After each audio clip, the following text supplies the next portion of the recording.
42 cars, 250,000 horsepower rumbling to life down pit road at the Daytona International Speedway to light the fuse for NASCAR's annual Firecracker 400. Good afternoon, everybody. I'm Al Troutwig in Daytona Beach, along with our master of daring do, Sam Posey. I think the biggest difference in our annual visit to Daytona in July is the absence of the dominant figure that we had last year in Bill Elliott. This year, the power of NASCAR has been spread quite evenly, Sam, and there is also movement on the inner NASCAR circles of drivers and crew chiefs and so on. It has developed into somewhat of a soap opera. It has, and at this point in the season, which is exactly halfway through the year, each of the drivers has learned to play his particular role and play it very well. For example, Dale Earnhardt, he's the tough guy, mean and feared, and he likes it that way. Today, he starts from 5th place. Or how about Darrell Waltrip, current national champion? Typecast is brash and outspoken, while off camera he shows a softer side. After blowing an engine in practice, he'll start 23rd. Bill Elliott, last year's leading man with win after win. This year, he seemed to have mislaid the script until suddenly he won big 3 weeks ago. Today, he starts 2nd. Jeff Bodine won the Daytona 500 and thought he had landed the starring role, but inconsistent performances have often left him backstage. He starts 18th. Morgan Shepherd never missed a line when he won the Atlanta 500. He's 7th on the grid today. Tim Richmond, look out, this matinee idol gets results. Starts 9th. Richard Petty starting 19th today as he searches for the winning spotlight that has eluded him since he won his 200th race here 2 years ago. Cale Yarborough, primitive, aggressive instincts tempered by vast experience. He is winless so far this year, but starts today from the pole, a strong favorite. And while Cale Yarborough holds the pole in going for his 5th Firecracker, the big story of speed belongs in this car, number 1 of Sterling Marlin. On the day of qualifying, he was found to have dry ice in his car, an effort to cool his fuel and achieve higher horsepower. He was caught by the NASCAR posse and qualified on the 2nd day and set a record with the fastest qualifying speed in the history of the Firecracker 400. A little bit more, only thousandths of a second more than Cale Yarborough or Bill Elliott, but still the fastest speed ever. But because it was on the 2nd day of qualifying, he could only start in 21st position. The car is rumbling out of turn 4 into the tri-oval. The pace car is away, and the Firecracker 400 is moments away from receiving the green flag. Cale Yarborough and Bill Elliott holding true to their positions following the green flag and into turn 1.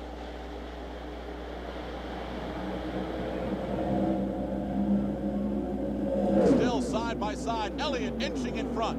Number 55. Right behind them is Benny Parsons in row 2.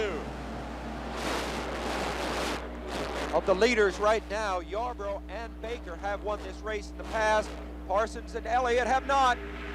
There's Baker on the inside in the white and blue car, momentarily in the lead, Buddy Baker.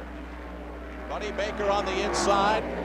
Bill Elliott high as they come out of turn 4, down into the tri-oval and across the start-finish line. The first of 160 laps in the Firecracker 400. And that's Dale Earnhardt in the yellow and blue car, also on the inside, currently running 2nd. The speed of Daytona, the drama of the Dream Mile, the celebration of Liberty Weekend, right now on ABC's Wide World of Sports. We are 2 laps and 5 miles into the 28th running of the Firecracker 400. Al Troutwig and Sam Posey in Daytona Beach, Florida, watching Buddy Baker, 45 years old and the current leader, although winless in 3 years. The last event he won was this race 3 years ago. Dale Earnhardt in 2nd, the only 3-time winner this year. Bill Elliott, the superstar last year, the question mark this year in 3rd. Benny Parsons and Cale Yarborough, the pole sitter, 2 great veterans in 4th and 5th. This is a 2.5-mile track. And now they run it flat out without as much as even backing off for the turns. Watch as Dale Earnhardt in car number 3 does just that, sweeps flat out into the east banking and takes the lead away from Buddy Baker. Sam, what a duel this could be. Errol Flynn in variety with Baker and Earnhardt really meaning business when they slide into a stock car. And smoke on the track. A.J. Foyt, number 14. It looks like a blown engine to me for the Indy veteran. Foyt, of course, has been out of luck for the last few years in major races, but never forget, 20 years ago or so, he won this Firecracker 400 twice, back-to-back. The lead is Buddy Baker's again. as these cars move down the back straight along the shores of Lake Lloyd and past the runways of the Daytona Regional Airport. And here comes Dale Earnhardt again. Well, this is the move he tried last lap. It worked then. Why not try it again? And it does indeed work again. Earnhardt recapturing the lead on the banking. Back and forth they go. Baker, by the way, in an amazing 22nd consecutive start in this event. Earnhardt and Baker, and smoke on the track. A crash. Pancho Carter, number 17. And now the other cars have to stay out of his way. And look at that car down near pit road, but staying on the track miraculously. Well, there's an ironic touch. The two Indy men, I believe, Carter may have spun in Foyt's oil. Let's watch this again. The windshield comes right out of that car, pressurized as the car gets sideways by air in the cockpit, and then the two right side tires blow. You can't slide sideways that long without blowing the tires.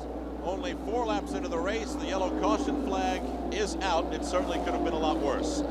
This, of course, is Liberty Weekend, and many of the drivers we're watching today are active celebrants. We spoke to a few of them. Here is Dale Earnhardt on the lady herself. I think the statue stands for liberty. You know, they talk about immigrants or ever what. I think it's more for liberty than anything, but I don't see any other country I'd rather live in than here. The things we get to do and the system we've got is, I think, pretty good, and it works for everybody. It doesn't just work for half of them or some of them. I think it works pretty much the same for everybody. Back in Daytona on lap 11, the track cleared of oil and debris following the crash of Pancho Carter. Here is how they stand. Dale Earnhardt and Buddy Baker still 1 and 2.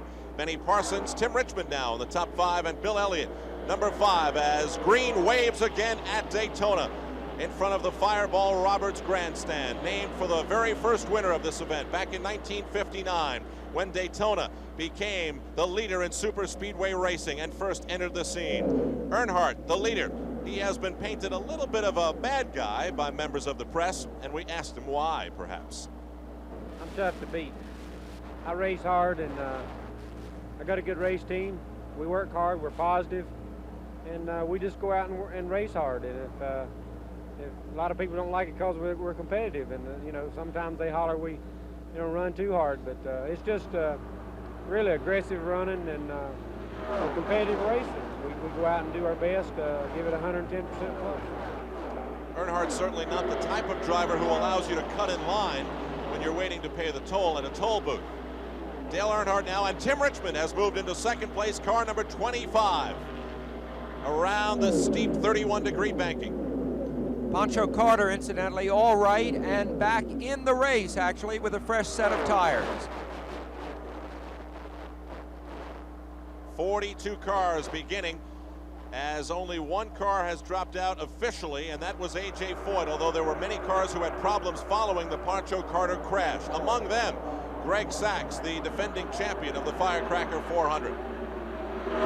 Tim Richmond shadowing Dale Earnhardt. Take a look at that sky. Hardly the piercing blue you might expect of Florida here in July. It's overcast. There's a possible threat of rain even today. It's hot, very, very muggy, but not as hot as it's been in the past. There's Buddy Baker moving up into third place. So right now, the top 3, Dale Earnhardt, Tim Richmond, and Buddy Baker. Richmond, one of the hotter drivers in Grand National racing right now, a recent winner at Pocono. He has 6 top 10 finishes this year and almost $250,000 in prize money. Not bad for the guy who once sat on the fender at Indy for that fabulous portrait and was the Rookie of the Year in 1980 there. Richmond, a guy with a very short fuse, though, and I think sometimes he lets his temper flare a little bit, Al. He has a very theatrical side. Smoke! Who is that? Ron Bouchard slamming into the wall, sending the fans who hug that fence scrambling. And now other cars veering into the infield, others trying to get out of his way. Well, let's see. I mean, I think what happened was Bouchard got tapped. I can't see by whom. He went wide there into the wall. He ricochets off into Terry Labonte, who in turn right there tags Sterling Marlin. Marlin coming oh so close as Bouchard slamming hard into the wall. So once again in the Firecracker 400, the yellow is out. Ron Bouchard out of the race. We still have no idea if he is okay. Meanwhile, Cale Yarborough, the pole sitter who qualified at better than 203 miles per hour into the pits, maybe early trouble, maybe just trying to straighten out a few things. Daytona Beach, Florida, as the Firecracker 400 moves along. Dale Earnhardt still the leader in car number 3, but Tim Richmond and Jeff Bodine have moved up behind him in car numbers 25 and 5, respectively. Bodine, you remember, the Daytona 500 winner just a few months ago, but look at Tim Richmond sliding by Dale Earnhardt with relative ease to claim the lead. Incidentally, we have word that Ron Bouchard, who just a few laps back hit the wall so violently, is okay. That's good news. Bouchard is okay. This triple play having moved away from the field, Richmond, Earnhardt, Bodine, and Buddy Baker in 4th has pulled away from the pack and is trying to catch up with these speedy 3. You know, Sam, we're watching 3 cars, 3 drivers, very successful on super speedways as Bodine moves down low, Earnhardt staying up high. Bodine and Earnhardt side by side down the back straight, in every way recreating the duel that they had here in the Daytona 500 earlier this year in February. That duel resolved when Dale Earnhardt, who's riding high here up next to the wall above Bodine, ran out of fuel and Bodine took the win. As a result of Bodine breaking that 2-car draft, Richmond was able to pull slightly ahead of those 2. Now Bodine drops back in. Of the 5 wins that Richmond has in his career, 4 have come on the super speedways. But we were first exposed to him with Indy cars back in 1980.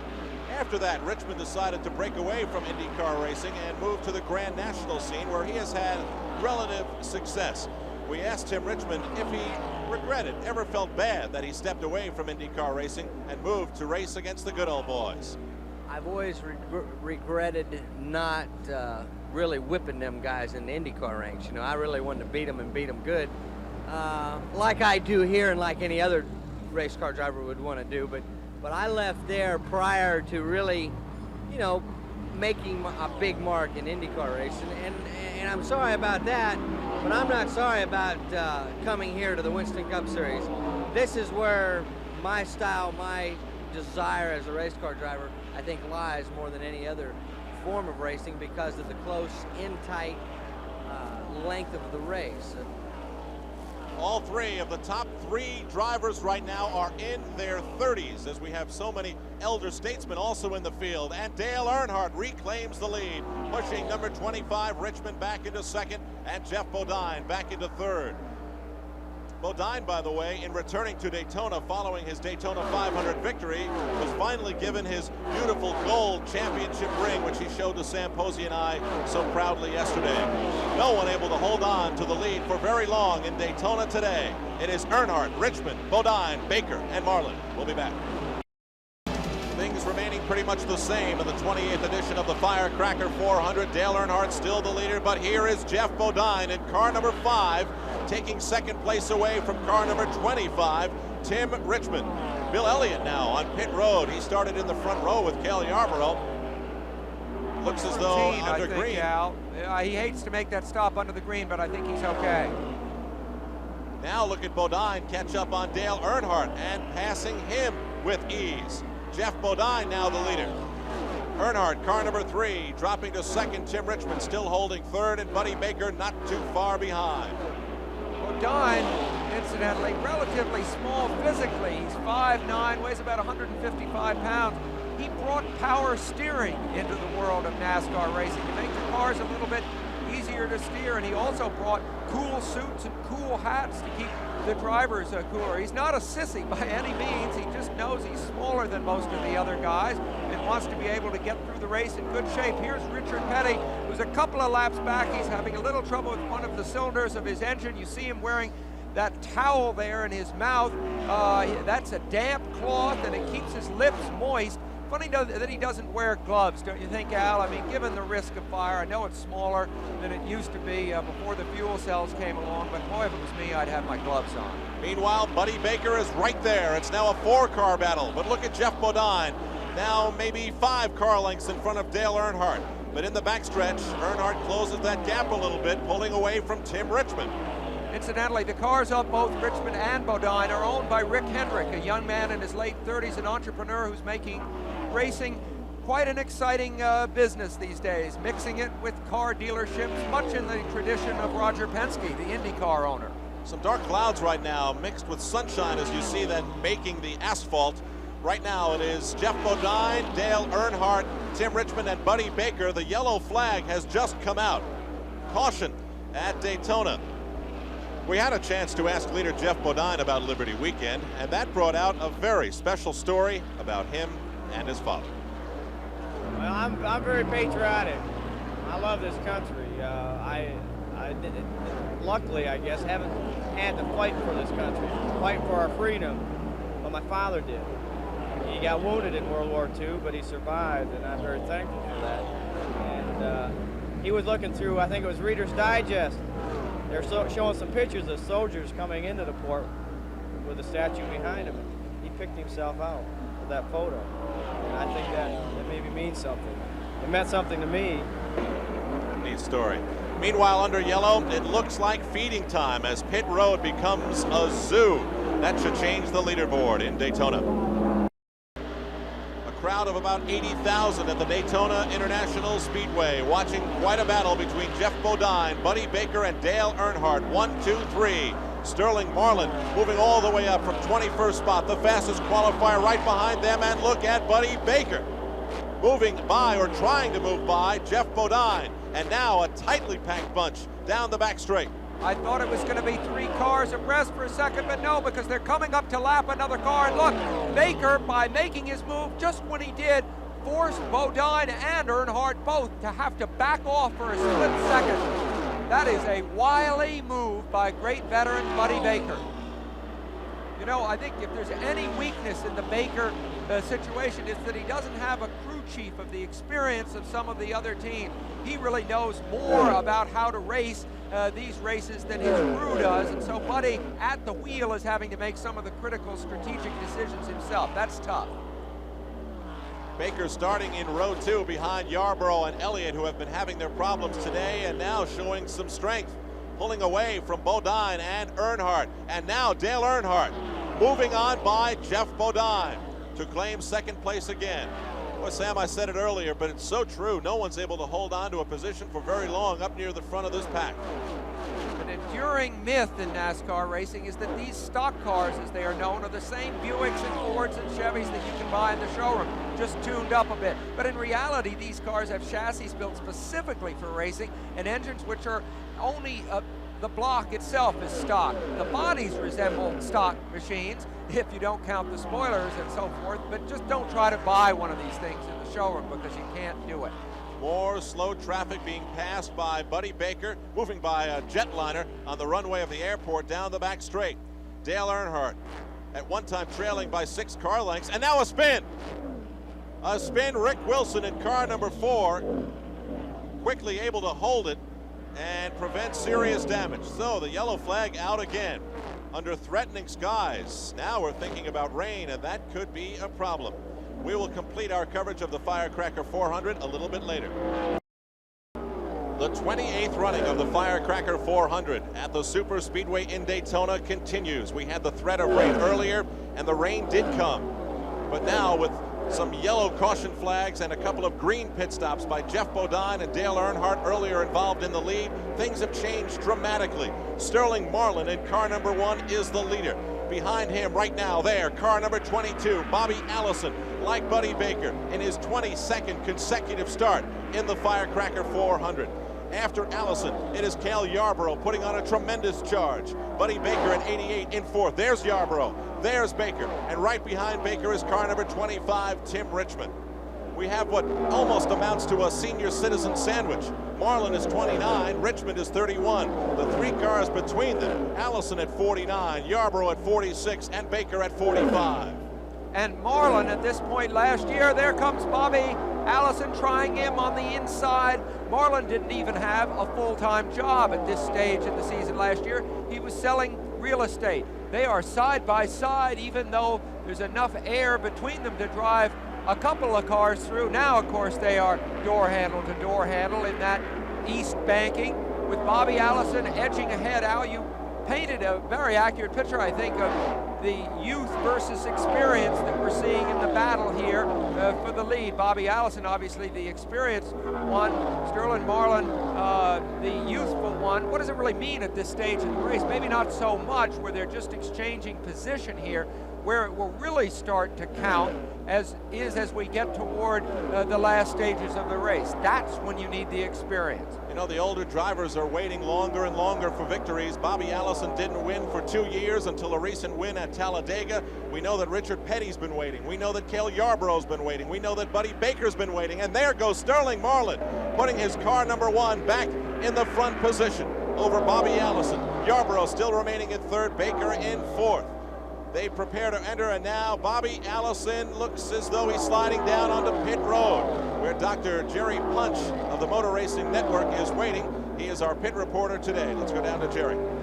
Bobby Allison, the 48-year-old leader of the Alabama gang, will make his final pit stop, brings his Buick to a screeching halt here in the pit. Bobby Hudson, the crew chief, and the rest of the crew will go to work on the car. They will add 2 cans of fuel, clean the windshield, change 2 right side tires, and hopefully get him out in under 16 seconds.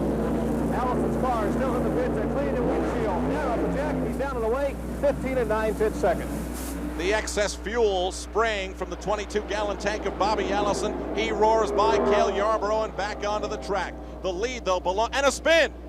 A spin, car number 2, Rodney Combs, and the yellow waves again at Daytona. So things will be confused even more as the Firecracker 400 continues on Wide World of Sports. Back under green in Daytona, the Firecracker 400 moving to its final stages. Tim Richmond in car 25 is the current leader, followed right closely by Buddy Baker in car number 88. You may see Dale Earnhardt and Bobby Allison right there in front of Richmond and Baker, and Yarborough right behind them. You are looking at 3 veterans who moments ago made a critical mistake. As the yellow flag waved, they moved on to pit road, but they did so before the pace car entered the track. As a result, they were lapped and are 1 lap off the pace right now. So they are not figuring in this battle between Richmond and Baker. You know, what happened to Earnhardt, Allison, and Yarborough, as you see the battle now for the lead, it just proves that in this form of racing, split-second strategic decisions are required. To pit or not to pit. Look at Buddy Baker going high there. When do you pit? I mean, even the old pros can easily make a mistake. On the other hand, oh, look at Bobby Allison cut out suddenly. Buddy Baker didn't make a mistake, and Tim Richmond didn't make a mistake, and suddenly they are controlling this race. And incidentally, Richmond has overcome the need for a long pit stop. You see Richmond leading the race there, a long pit stop to replace a cracked windshield. So he has recovered from that to lead the Firecracker 400 in the latter stages. It is Tim Richmond and Buddy Baker, and a 2-car cushion of cars off the pace in Bobby Allison and Cale Yarborough from the 3rd, 4th, and 5th place cars. Right now, it is their race as the sun peeks out from the dark clouds that once hung over the Daytona International Speedway. A sudden move pulling out around Buddy Baker. There is Tim Richmond. He swerved dangerously, but recovered nicely. Buddy Baker trying to slide outside of Richmond. Right now, they are just about nose to nose. Buddy Baker, though, sliding in front to grab the lead over Tim Richmond.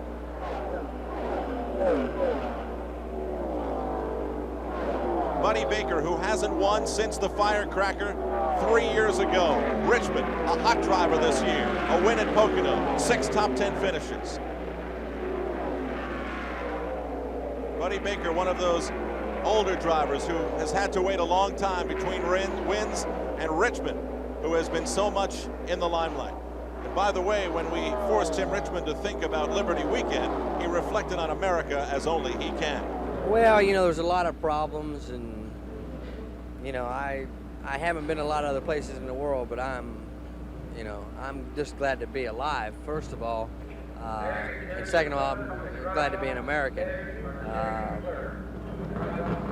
You know, what can I say? I'm one of the luckiest people in the world to be able to be an American, and I'm just glad I have a lot of other good people to be the same way. And not only that, but I'm an American stock car racer. The end of this 400-mile race drawing near. Buddy Baker and Tim Richmond now joined by Sterling Marlin. Darrell Waltrip right near the top. Richmond and Baker, their personalities so far apart, their bumpers so near. Baker, car number 88, Richmond, car number 25. Richmond so short-fused, Baker at this stage of his career so amiable. And can you imagine the frustration of Bobby Allison sitting right behind him, wishing that he could be part of that dash to the finish, which is coming up so soon. Instead, he's a lap and a second or so behind. No chance at the win for veteran Bobby Allison. Baker taking the high line, Richmond the low line. They remain still very close. Buddy Baker must be feeling confident. He is partners with a very unique man who's down in the pits with Jerry Punch. Danny Schiff is the co-owner of the Oldsmobile Buddy Baker is driving along with Buddy. Danny, you got to be awfully pleased. This is the best this car has run all year long. In fact, the 2 years you two have been together.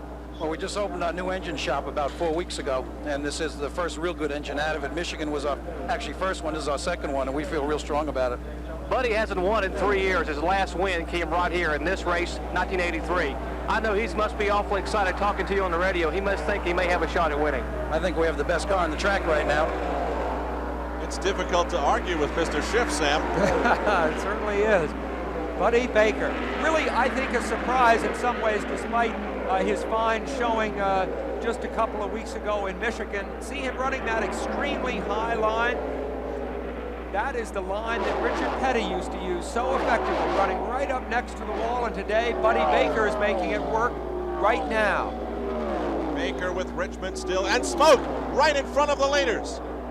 It's Dale Earnhardt, and I guess he's lost the engine, smoke pouring out of the car. You can see he's losing control. Oil must have poured onto the rear wheels. Dale Earnhardt in big trouble, and remember, that is the leader in the championship. That is Connie Saylor slowing as a result of that incident. Dale Earnhardt, for a split second there, Al, in real trouble. Tim Richmond has emerged the leader. Now remember, this is a race to the line with the yellow flag out. Buddy Baker right there, slowing down. Sterling Marlin has moved into second spot. But right now it is Tim Richmond who has crossed the line and has grabbed the lead of the Firecracker 400 following the crash. A spectacular one right in front of the leaders, which sent them scrambling, by Dale Earnhardt. All right, let's have another look at that. This could have been a very serious accident. It almost looked as if Earnhardt had it gathered up here, but too much oil, I suspect, was pouring onto those rear wheels. When he got down on the apron, it really threw the car. He almost flipped over there. You see him go hard into the wall there with the nose of his car. Smoke pouring off it, obscuring the vision of the cars following him. Bobby Allison diving down low, and there goes Buddy Baker. How close. How very close. Now watch, I think, the high line of the track. There goes Richmond, 25. So Buddy Baker going low, almost onto the apron. Tim Richmond getting by high. Sometimes it's better. Buddy Baker now pulling into the pits. Sometimes it's better to be a little bit further back in those incidents, Al. Sam, just think of it. Greg Sachs won last year. Richard Petty the year before him. Buddy Baker the year before him. They all haven't won since they won the Firecracker 400. We'll be back for the finish. When this caution lap is completed, that will make 157. It will be a 3-lap dash to the finish for the field at the Firecracker 400. It is something Tim Richmond has fantasized about. So you can't really make a plan, but you've got to kind of have a few options for when things do happen. But I can remember, and I still do it. I sit around and I daydream about how I won this race or how I won this, and was in a different position all the time. And I get more nervous sitting at the coffee table thinking about how I might win a race or what the circumstances might be and who I might be being beat by or beating for the win. And I get a whole lot more nervous sitting at a table daydreaming about that than I will out here actually doing it. The pace car pulls away. Tim Richmond streaks in front of the field. The green is out. 3 laps to go. Richmond taking full advantage with some nifty driving following the crash of Dale Earnhardt. That did not hurt Earnhardt. He is okay, but it did hurt the feelings of Buddy Baker, who lost the lead as a result of it. Richmond now, you must think, maybe thinking back to what happened at Indianapolis back at the end of May. Look at Richmond now as he cuts to the inside of the track, trying to cut off his pursuers, trying not to let them draft, slipstream him down that back straight. Remember that at Indianapolis it was Kevin Cogan first on that restart with just 2 laps to go. Bobby Rahal right behind him. And Kevin Cogan did not have enough momentum when the green flag came back out here. Tim Richmond ensured himself of having enough momentum almost by jumping the green flag, as I see it, in order to leave his pursuers behind him. It is interesting to note, Sam, that there's a lot in Tim Richmond's favor right now. 3 things, as a matter of fact, jump to mind. Bobby Allison, 22. Cale Yarborough, 28. Bill Elliott, number 9. Those are the 3 cars behind him, and they are 1 lap off the pace. Sterling Marlin is seconds behind. Richmond has a clear track in front of him. Also interesting to note that the top 5 cars on the restart, it was Richmond, Sterling Marlin, Darrell Waltrip, Ricky Rudd, and Bobby Hillin Jr. had never won at Daytona before. Right now, Richmond looks like he's well on his way to winning for the first time in Daytona as he gets the white flag. 1 lap to go. Yes, but things aren't that secure. Did you notice him slide coming off that last turn? In other words, he is running it right on the limit, cutting across in front of the others down that back straight. It's a move very reminiscent of Neil Bonnet in his prime, trying to make sure that nobody follows him. Right now, Allison is following him, might be able to slipstream past. It doesn't matter. Allison not in a position to win, a lap back. And in fact, Allison looking gentlemanly to me, not actually making a bid on Richmond. Richmond looking good. No one seems to be emerging from the pack for a last-minute challenge. Richmond into the tri-oval. Richmond across the finish line. The checkered flag to win the 28th running of the Firecracker 400. His 6th win, 5 of them on super speedways. We had rain, we had yellows, we had a couple of crashes, some nifty driving and mistakes by some important veterans. Yes, and we saw the mixture of aggression on the part of Richmond, tempered with good sense and an awful lot of talent. A good mixture to win this race. Richmond followed by Marlin, Bobby Hillin Jr., Waltrip, and Petty in Daytona. The richest 400-mile race in the history of NASCAR has been won by Tim Richmond. Sterling Marlin was there all day, finishing 2nd. Darrell Waltrip, important points for the national championship, and Kyle Petty. Alan Kulwicki, a rookie, finishing 10th. Let's go down to victory lane. Were you aware that Bobby Allison was a lap down? Yeah, I was. I knew he was a lap down, and Bobby, you know, being a gentleman he is, you know, he was going to try to crowd me and get by me if he, you know, could have with like 3 laps to go. But when we got with like 2 laps to go and 1 lap to go, you know, he held his line and actually helped me. He didn't hurt me, so I want to thank Bobby too. We just hung in there all day, and some breaks went our way, and the Folgers car just came through. You know, it was a little tough all day. I was just trying to get in the top 10 there for a while. Then we got to the 5th spot, and then I had to get from 5th to 1st, and luckily everything worked to my advantage, and unfortunately to some disadvantage for the other guys, but I'm having fun. Happy birthday, America. Those tubes around Tim's neck feed his cool suit, which certainly worked today. The average speed, the slowest in the history of the Firecracker. There were 8 cautions for 58 laps and a couple of wrecks in which no one was hurt. 29 cars finished, and the margin of victory 1.39 seconds. For Sam Posey and Dr. Jerry Punch, I'm Al Troutwig in Daytona.